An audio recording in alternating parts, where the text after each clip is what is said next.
Good evening, this is Rashad Mitchell coming to you live from my YouTube channel. It's a continuing my part series. The week that was college football history review, the 1979 college football season. This is the overview of the 1979 college football season. Um, Already finished, the 78 season, 1978 season. I was showing just the information via video. I didn't say anything, but definitely going to talk about the week. I'm going to just get into the weeks of the games that were played. We'll do more of that instead of just showing it. But let's get into it. The 1979 college football season was the year of the Tide, topping the Big Three. Mount Cush toppled in the Grace offensive line. Then I get into, the milestones, the preseason top 20. Get into week one of the 1979 college football season. Let's get into it. Alabama, which won more games, which was 103 during the 70s, than any other school, fittingly finished the decade as national champions by winning its second straight national title. There was very little comment about the back-to-back championships at the time, but no school would be able to turn a similar trick again until Nebraska achieved consecutive titles in 1994 and 1995 at the time. The 24-9 Sugar Bowl win over Arkansas, the Crimson Tide completed a fantastic three-year run that saw them win 3 Southeastern Conference titles, 3 Sugar Bowls, and have 3 straight legitimate claims to the national championship. Their one-loss record over this period was 34-2, featuring a seemingly endless supply of talented players. Alabama had reached a pinnacle of success under legendary coach Bear Bryant that perhaps has been matched by a select few championship caliber teams, but never surpassed the 1979 championship, however would it prove to be Bryant's last in coaching. Alabama, Southern California, and Oklahoma finished 1, 2, 3 in the final Associated Press Bowl for the second straight year. An unprecedented feat that demonstrated just how superior these widespread Big Three programs were in the late 70s. In fact, the trio of teams was ranked in the top 3 of the preseason poll, with USC receiving top billing at the time. Although each had talented quarterbacks, there was no mistaking what they had in common on offense. They planned to run the ball. Defenses knew the run was coming, even expected specific plays, but were powerless to stop them. Alabama, meanwhile, almost stumbled in sloppy conditions in the unfriendly atmosphere of Tiger Stadium, winning 3-0 on November 10th. The near upset could not save the job of Louisiana State coach Charlie McClendon, let go after 18 years at the helm of the Tigers. Ever since then, McClendon has held the distinction of being the LSU coach with the most wins, with his record of 137, 59-7. The departure of another longtime coach dominated headlines. Frank Kush, highly successful football chief at Arizona State since 1958, was ousted mid-season. There were a host of charges against the school regarding the runaway power of the boosters and an almost equal number of allegations against Kush for his physical abuse of players. The university suspended him for punching punter Kevin Rutledge during the previous year's Washington's game and then lying about the incident. Rutledge transferred to transferred to UNLV. Rutledge transferred to UNLV, but not before suing the coach and the school. The youngster faced threats from angry fans, and his father's insurance company building was set on fire. Kush himself sued the school for $1.1 million after being dismissed October 13th by athletic director Dr. Fred Miller, and later settled for 6 figures. Scandalous details came out about Mount Cush on an 800 feet path with a fierce 50-degree angle that players were forced to run in desert heat conditions to overcome poor on-field performances for off-field transgressions. Out-of-control boosters, meanwhile, threatened to pull the plug on donations for a new golf course and Sun Stadium expansion unless Cush was reinstated. Meanwhile, the situation worsened when the school had to forfeit its first 5 victories of the season due to academic discrepancies. It was revealed that 8 players, including stars like Ron Washington, Ben Apuna, and Connie Kawhi, were found not to have taken a makeup math course over the summer that they supposedly passed at Rocky Mountain College. It was a very long year in Tempe. Meanwhile, life was much better in Columbus, Ohio, where new Ohio State coach Earl Bruce led his Chargers to a perfect regular season. The Buckeyes enjoyed a 2-point lead over Alabama in the final regular season AP poll before losing a Rose Bowl thriller to Southern Cal, 17-16. The loss was the ninth in the last 10 Rose Bowls for the so-called Big Two of the Big Ten, Ohio State and Michigan. Ohio State was one of 8 major college teams to make it to November with an unblemished record, the most since 1915. Two of those teams, Florida State and Brigham Young, likewise did not lose until the bowl season. They gave a preview of things to come in the 1980s. Rushing for 247 yards in the Rose Bowl is his final game. Southern California half-tailback Charles White had one of the best bowl performances ever by a Heisman winner, an award that seemed more often than not to drink its winners. White handily outpolled reigning Heisman incumbent Billy Sims of Oklahoma, even though Sims rushed for 529 yards in his final 2 regular season games. Of course, many voters already had cast their ballots for White as the Heisman Trophy continued to honor, in effect, the best player in the opening 3 quarters of the season. White was a deserving candidate, however, and became the third Trojan to win the award following Mike Garrett in 1965 and O.J. Simpson in 1968. The Big Eight welcomed the return of Coach Chuck Fairbanks as one conference team after another whipped his Colorado squad. Fairbanks' return to the college game was controversial as his most recent employee, the New England Patriots, sued him for breach of contract, thus preventing the new coach from stepping on campus until April. Colorado forked over $200,000 to settle and went on to post its worst record since 1964. His team became part of television history as ESPN, the new all-sports cable network that was eager to provide morning to midnight football in the future, televised its first football game on September 8th with Oregon beating the Buffaloes by a score of 33-19. Nebraska coach Tom Osborne waited for the Oklahoma game to unleash a new play, the Fumblerooski, a trick he learned by watching the high school game. The Fumblerooski had the center fake a snap to the quarterback and instead placed the ball on the ground. The line pulled from its position as if to block a wide play, but the tricky guard would scoop up the unintended ball and ramble in the opposite direction of the offensive flow. The Fumblerooski was used twice against the Sooners, including Randy Sulichner's 15-yard touchdown run. Though Wake Forest enjoyed a renaissance under second-year head coach, former Demon Deacon quarterback John Malkovich, Wake Forest opened 7-1, and even their loss was only by 3 points past the Jay Nuto, runner James McDougal, were leaders in taking the Deacs to the Tangerine Bowl. But Wake's winning ways were short-lived. Although Houston represented the Southwest Conference in the Cotton Bowl for the third time in the school's 5 years as a conference member, it was SMU that created this biggest stir, the successful recruiting of a pair of talented high school backs, Eric Dickerson and Craig James. The signing of Dickerson, the most sought-after high school player in this country, attracted doubters, a situation that worsened when he showed up at school driving a sports car. The Mustangs was ahead up, but a devastating crash was in their future. After the season, Southern California guard Brad Buddy was selected in the first round of the NFL draft of the Kansas City Chiefs, which had drafted his father Ed in 1963. The younger Buddy was a member of what might have been the greatest offensive line in college football history. It was made of fellow guard Roy Foster, center Chris Foot, and tackle Keith Van Horn, plus 3 future NFL stars, sharing time and staff from the other tackle spot. Anthony Munoz began the year as the returning starter at tackle, was lost for the season with a knee injury in the opener. Freshman Don Mosbar replaced him until he was hurt prior to the UCLA game. The Trojans then turned to another freshman named Bruce Matthews, and was no surprise with such talent up front that White became the school's and conference's all-time leading rusher, surpassing Anthony Davis, who had preceded him all but San Francisco, all but preceded him at both San Fernando High and USC. And also of note was White's mostly blocking fullback named Marcus Allen, who himself would go on to the Heisman Trophy and NFL fame. It was more proof that for the top teams of 1979, the rich were getting richer.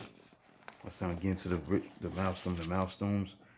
Rules were considerably toughened against intentional rough play, striking opponent's head, neck, or face, use of helmet and tackling, kicking opponent, chopping potential receivers below the waist, roughing passes, and roughing the kickers. The milestones. Now, the winning streaks that was entering the 1979 college football season was Clemson had the longest win streak with 10, Alabama with 9, Southern California 8. Now, the coaching change that took place for the 1979 college football season Air Force had Ken Hatfield as new coach. New coaches was Arizona State, Bob Owens, Saban, Army, Colorado, Chuck Fairbanks, Duke, Red Wilson, Florida, Charlie Pell, Hayden Fry, Iowa State, Donnie Duncan, Kansas, Don Fambro, Miami, Howard Snellenberger, Minnesota, Joe Salem, Mississippi State, Emory Bellard, Ohio State, Earl Bruce, Oklahoma State, Jimmy Johnson, Stanford, Rod Dowhauer, Texas A&M, Tom Wilson, and Vanderbilt, George McIntyre. Those are new coaches that was incoming for the 1979 college football season. Let's get into the preseason AP poll. Started with number 20 was Arkansas, 19 Arizona State, 18 Arizona State, 20 was Arkansas, 19 Florida State, 18 Arizona State, 17 Pittsburgh, 16 Houston, 15 Washington, Texas Tech, Texas A&M, 14 Stanford, 13, 12 Missouri, number 11 Georgia. The top 10 round out as this: Michigan State at number 10, 9 Notre Dame, 8 Nebraska, 7 Michigan, 6 Purdue, 5 Penn State, Texas 4, Oklahoma 3, Alabama 2, and Southern California 1. That was the top 10. Once again, Michigan State 10, Notre Dame 9, Nebraska 8, 7 Michigan, 6 Purdue, 5 Penn State, 4 Texas, Oklahoma 3, number 2 Alabama, number 1 Southern California. Let's look at week 1 of the 1979 college football season. We're going to start September 8th, 1979. That was week 1. We're going to start with North Carolina shutting out South Carolina. North Carolina being South Carolina. 28-0 as the Tar Heels unleashed talent on both sides of the ball as halfback Amos Lawrence ran for 134 yards and scored 2 touchdowns. The defense held South Carolina to 149 yards rushing while forcing 3 turnovers. The units combined for opening score as North Carolina safety Ricky Barden picked off his 4th career interception against Gamecocks, returning it 28 yards to Cox' 40-yard line to set up a 29-yard touchdown run by Lawrence. Famous Amos added 5-yard scoring run before halftime to put away visitors. Best drive for the Gamecocks reached North Carolina 28-yard line before interception spoiled it. South Carolina tailback George Foster for 97 yards on the ground. Next, number 2 Alabama beat Georgia Tech 30-6 after 15 years of serious dormancy. The Tide of Alabama, Crimson Tide, routed Georgia Tech in renewal of once fierce rivalry as Alabama defensive end E.J. Jr., who opened scoring with a first quarter 59-yard interception return for a touchdown, led the defense that allowed only 41 yards and sole first down in first half. Bama was quiet, however, on offense, finally scoring with only 7 seconds left in halftime. In half, on halfback Major Ogilvy, Ogilvy, Ogilvy, 1-yard run. Engineers' defense collapsed under the weight of Tide Wishbone in third quarter as they allowed 54 yards and 91-yard touchdown drives. The final game, 312 yards rushing total. Home team averted shutout on 36-yard touchdown pass. Quarterback Mike Kelly to wide receiver Leon Chadwick. Tide quarterback Stedman Shealy rushed for 79-yard touchdown. Next, Ohio State.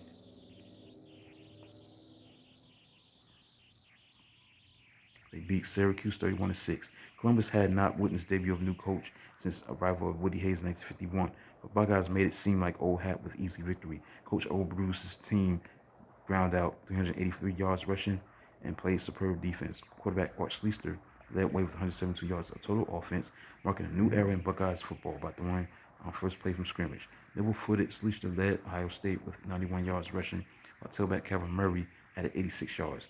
Quarterback Bill Hurley threw for 158 yards and rushed for 3-yard touchdown for Orangemen. Next, Indiana beat Iowa 30-26. Hoosiers spotted Iowa 23-6 halftime lead before erupting for 27 points in the second half. Quarterback Tim Clifford, who threw for 316 yards, completed comeback with a 66-yard touchdown pass to tailback Lonnie Johnson with 58 seconds left. In Coach Hayden Fry's debut, Iowa lead seemed safe at 26-23 when Iowa University kicker Steve Stroud missed a 22-yard field goal with 2:41 left, but Hoosiers forced punt. Clifford threw winning pass on first play of drive. Johnson rushed for 74 yards and caught 5 passes for 123 yards, scoring 3 touchdowns. With 123 yards receiving, 5 catches was caught, scored 3 touchdowns. Tailback Dennis Mosley rushed for 142 yards and tied school's record with 4 touchdowns for Hawkeyes.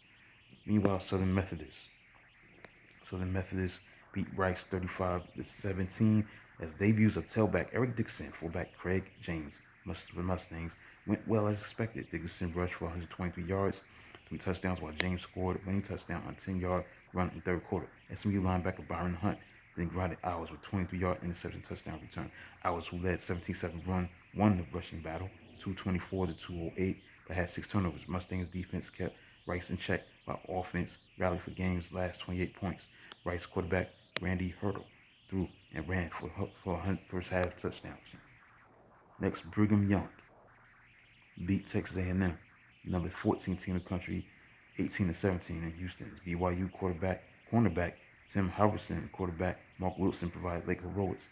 Down 17-10, Halverson blocked punt by punter David Appleby to give Brigham Young ball on Aggie's 19-yard line.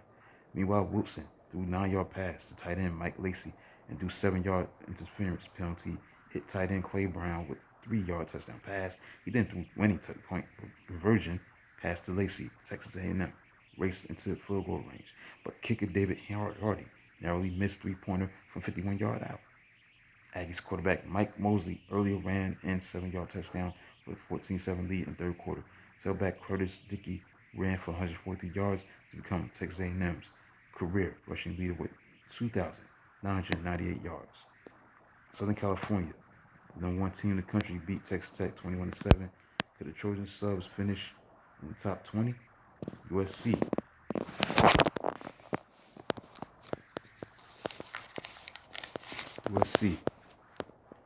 did not miss beat despite injuries to tackle Anthony Munoz, tailback Charles White, as featured running fullback Marcus Allen ran for 105 yards and a 1-yard touchdown, and tailback Michael Hayes added 84 yards behind an offensive line that now included tackle Don Mosbar. Southern California quarterback Paul McDonald threw for 133 yards and 2 touchdowns. Texas Tech quarterback Ron Reeves capped 80-yard trip with 1-yard keeper, while fullback James Hadnot rushed for 94 yards. Next, Houston beat UCLA 24-16. Cougars overcame a slow start with 17 points in the fourth quarter. Up in UCLA. UCLA Bruins grabbed a 9-0 lead at halftime on kicker Peter Boermeester's 3 field goals, but they were frustrated by 2 stalled drives that crossed the Cougars' 10-yard line. Houston could not be contained for long. 1 for 4 scores as quarterback Delwick Brown threw and ran for 2 second-half touchdowns. Brown set up by fullback John Newhouse's winning 16-yard run with 67-yard scamper. The Bruins' only touchdown came on quarterback Rick Bayshaw's 22-yard pass to tight end Tim Reitman. Tailback Freeman McNeil rushed for 119 yards, and Bruin totaled 410 yards with 3 turnovers. And finally, California beat Arizona State 17-9. Amid lawsuits and criminal charges, Sun Devils had to focus on football. Cal quarterback Rich Campbell threw and ran for touchdowns as Bears wiped out a 9-7 halftime deficit. Campbell, who threw a 32-yard touchdown pass to wide receiver Michael Buggs to open scoring second half quarter, hit 4 for 5, 57 yards on the third quarter drive, set up go-ahead 24-yard field goal by kicker Mick Luckhurst. Later, Bears linebacker Greg Racelin had first of 2 interceptions of Arizona State quarterback Mark Malone to set up a 29-yard drive to Campbell's 5-yard insurance touchdown run. Malone threw for 146 yards and ran for 45 yards more, including a 1-yard touchdown run in the second quarter. So that concludes a look at Week 1. College football history review of the 1979 college football season. The games that were played on September the 8th, 1979. So let's get into the AP poll for September 10th. Number 20 was Southern Methodist. Number 19, North Carolina State. 18 was Florida State. 17, Arkansas. 16 was Pittsburgh. 15 was Iowa State. 14 was Washington. 13 was Houston. 12 was Georgia. 11, Missouri.